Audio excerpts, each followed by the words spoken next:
আজকে কিশোর কুমারকে নিয়ে একটা মজার ঘটনা জানাই। সেটা 70 দশকের শেষাশেষি কোনো এক সময়। কিশোর কুমার সেবার কলকাতায় এসেছিলেন একটা ফাংশানে গান গাইতে। কলকাতায় এসে সাধারণত তিনি পার্ক হোটেলেই উঠতেন। সেদিন তার প্রোগ্রাম ছিল না। প্রথম দিন লতা মঙ্গেশকর গাইবেন, পরের দিন কিশোর কুমারের অনুষ্ঠান। বোম্বে থেকে সকালের ফ্লাইটে লতা আর কিশোর কলকাতায় পৌঁছে গেলেন। লতা চলে গেলেন অন্য জায়গায় আর কিশোর এসে উঠলেন পার্ক হোটেলে। সেই সময় বাংলা ছবির অন্যতম জনপ্রিয় নায়িকা ছিলেন মাধবী মুখার্জি। মাধবীর সঙ্গে একটা গভীর বন্ধুত্বপূর্ণ সম্পর্ক ছিল কিশোর কুমারের। কলকাতায় এসে মাধবী মুখার্জিকে তিনি ফোন করে তার আসার খবর জানিয়ে দিলেন। সেদিন মাধবী দেবী তার মুর অ্যাভিনিউয়ের বাড়িতে কিশোর কুমারকে ডিনারে নেমন্তন্ন করলেন। কিশোর কুমার ছিলেন খুব মাছের ভক্ত, কিন্তু হোটেলের মাছের কোনো প্রিপারেশন তার মুখে রোচে না। মাধবী দেবী ছোট বড় নানান ধরনের মাছ দারুণ রাঁধেন। অভিনয়ের মতো তাঁর রান্নার প্রশংসায় অনেকেই পঞ্চমুখ। কিশোরও মাধবীর রান্না ভালোবাসতেন। নেমন্তন্ন পেয়ে কিশোরের আনন্দ ধরে না। ভোলা শ্রেষ্ঠ ছিল তার ঘনিষ্ঠ বন্ধু। কিশোর কুমার যেখানেই যেতেন ভোলাবাবু থাকতেন তার সঙ্গে। দারুণ খুশি হয়ে মাধবীর নেমন্তন্নের কথা বারবার বলছেন বন্ধুকে।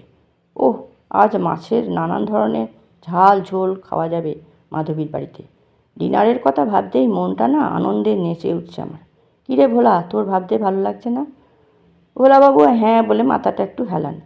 সারাদিন ধরে কিশোর কুমার ব্যক্তিগত কাজকর্ম সারলেন। অনেকেই তার সঙ্গে দেখা করতে আসছেন। সেই সময় মাধবীর একটা ডজ গাড়ি ছিল, ঢাউস গাড়ি। রাজ্যের লোক ধরে যেত ওই গাড়িতে। রাত 8টা নাগাদ মাধবী গাড়ি পাঠিয়ে দিলেন হোটেলে।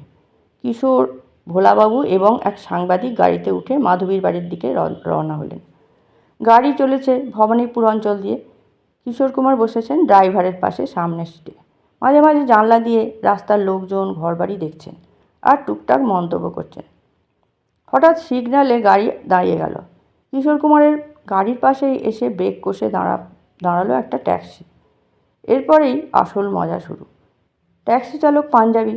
ঠিক পাশেই কিশোর কুমারকে গাড়িতে দেখে সেই ট্যাক্সি চালক তো হতবাক। এ তার কাছে এক বিরাট সারপ্রাইজ। কিশোর কুমারের মতো একজন ব্যক্তিত্বকে এভাবে দেখতে পাবে কোনোদিন হয়তো কল্পনাই করেননি তিনি। ট্যাক্সি চালক অবাক চোখে তাকিয়ে রয়েছেন কিশোর কুমারের দিকে। মুহূর্তের মধ্যে গোটা ব্যাপারটা জরিপ করে নিলেন কিশোর। সঙ্গে সঙ্গে জানলা দিয়ে মুখ বের করে ট্যাক্সি চালককে বললেন, আমাকে দেখতে ঠিক কিশোর কুমারের মতো, তাই না? ট্যাক্সি চালক হাঁ করে শুনছিলেন। কিশোর নানান রকম মুখভঙ্গি করে বলে চললেন, কী হে, তুমি বিশ্বাস করছো না আমার কথা? সত্যি বলছি, আমি কিশোর কুমার নই। তবে ধরে নিতে পারো আমি ওই লোকটার ডুপ্লিকেট। আরে ভাই, এই জন্য কি কম ঝঞ্ঝাট আমাকে পোহাতে হয়? এখন ভাগ্যকে দোষ দেওয়া ছাড়া আর কিছু আমার করার নেই। ভাগ্যের কথা ভেবে আমি আমার কপাল চাপড়াই। কিশোর এমনভাবে কথা বলছেন, ট্যাক্সি চালককে শেষ পর্যন্ত বিশ্বাস করতে হলো কিশোর করার মতো একজনকেই তিনি দেখছেন। এরপর সেই ট্যাক্সি চালক মুখ ঘুরিয়ে সিগন্যালের লাল আলোর দিকে তাকিয়ে রইলেন সবুজের অপেক্ষায়। কিশোর কুমার তখন অন্যদিকে তাকিয়ে মুচকি মুচকি হাসছেন।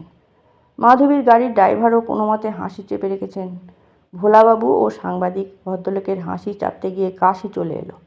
কয়েক সেকেন্ডের মধ্যেই সবুজ সিগন্যাল পেয়ে কিশোরের গাড়ি চলতে শুরু করলো। আর সেই মুহূর্তেই তিনি চলন্ত গাড়ি থেকে মুখ বের করে ট্যাক্সি চালকের উদ্দেশ্যে হাসতে হাসতে হাত নেড়ে বললেন, সর্দারজি, তোমাকে কেমন ঠকালাম দেখলে তো? আমি অরিজিনাল কিশোর কুমার, ডুপ্লিকেট কিছু নই। সেদিন মাধবীর বাড়িতে ডিনারের পর কিশোর কুমার চললেন গঙ্গার ধারে হাওয়া খেতে।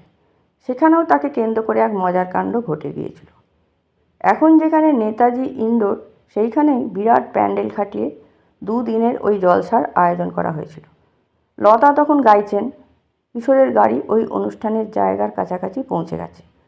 জলসায় তিল ধারণের জায়গা নেই, বাইরেও প্রচুর ভিড়। সকলেই লতা মঙ্গেশকরের গান শুনতে চান। রাত 10টায় কাতারে কাতারে লোক দাঁড়িয়ে। যারা ভেতরে ঢুকতে পারেননি তাদের জন্য বাইরে লাউড স্পিকারের ব্যবস্থা করা হয়েছে। তাতেই লতার গান বাইরেও শুনতে পাওয়া যাচ্ছে। কিশোর সাংবাদিক ভদ্রলোককে বললেন, গঙ্গার হাওয়া আর লতা মঙ্গেশকরের এই গান দুটো মিলিয়ে কেমন লাগছে তোমার বলো? আমার আজকের এই রাতটা কিন্তু দারুণ লাগছে, বুঝলে? এরপর কিশোর ড্রাইভারকে গাড়িটা দাঁড় করাতে বললেন মূল অনুষ্ঠানের যে জায়গা তার থেকে খানিকটা তফাতে। গাড়ি থামানো হলো। কিশোর গাড়ি থেকে নেমে পড়লেন। তারপর সেই গাড়ির গায়ে একটু হেলান দিয়ে লতার গান তন্ময় হয়ে শুনতে লাগলেন। এরপরেই সেই মজার কাণ্ড শুরু হলো। পথ চলতি কয়েকজন ঠিক চিনে ফেলল তাদের প্রিয় গায়ক কিশোর কুমারকে।